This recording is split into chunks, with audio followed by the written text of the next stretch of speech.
In a bright and happy jungle, where tall trees touched the clouds and birds sang all day long, something strange happened one morning.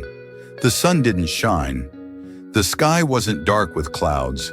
It wasn't raining, but still, the jungle was dark. Birds were quiet.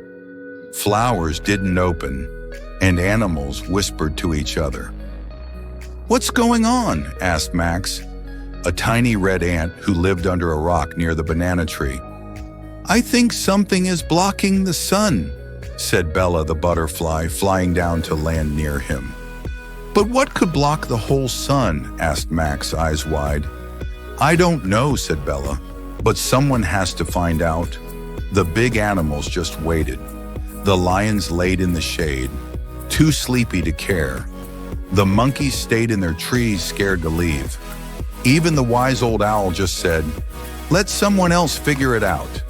But Max stood tall as an ant can. "I'll find out," he said. "You?" said Gary the gorilla, laughing. "You're way too small." Max didn't answer. He just packed a leaf backpack with crumbs, tied a tiny string around his waist, and waved goodbye to his ant friends. Bella flew beside him. "I'll come too," she said, "even if I'm scared." Together they began their journey. Through the dark jungle, they followed the dim light and looked up through the trees. Something big was covering the sky, way above the tallest branches. "What is that?" Bella asked. Max squinted. It looked like a giant blanket, but it was moving and buzzing.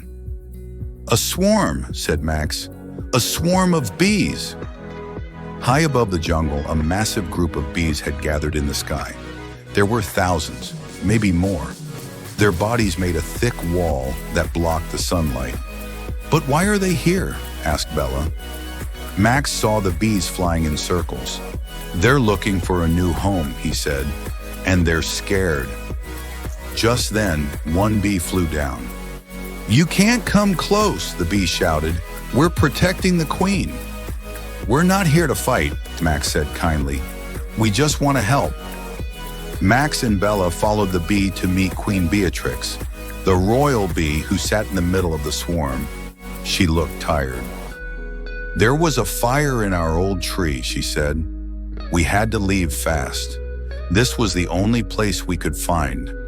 But we didn't mean to block the sun." Max thought for a long moment. "I know a place," he said at last. "A tall tree near the river, safe, quiet, and full of flowers." "You do?" the queen asked. "But it's so far, and we don't know the way." "I'll show you," said Max.